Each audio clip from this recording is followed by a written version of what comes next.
Waste bottles నిల్వ చేసే scrap godown అగ్నికి ఆహుతయింది. సమాచారం అందుకున్న గోడౌన్ మేనేజర్ మరియు గోడౌన్ యజమాని బంధువులు గోడౌన్ వద్దకు చేరుకుని ఫైర్ సిబ్బందికి సమాచారం ఇచ్చారు.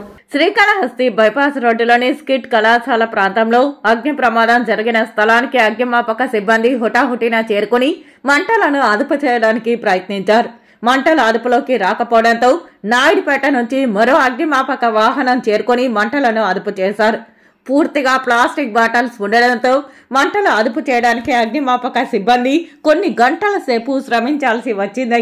బాధితుల సమాచారం మేరకు వ్యర్థ పదార్థాలను ప్లాస్టిక్ బాటిల్స్ ను కొనుగోలు చేసి వాటిని బయట పరిశ్రమలకు అమ్ముతుంటామని, ఈ నేపథ్యంలో దాదాపు ₹1 కోటి విలువ చేసే వేస్ట్ బాటిల్స్, వ్యర్థ పదార్థాలు మరియు 50 లక్షల రూపాయల విలువ గల గోడౌన్ అగ్నికి ఆహుతైందని ఆవేదన వ్యక్తం చేస్తూ ఫిర్యాదు చేశారు.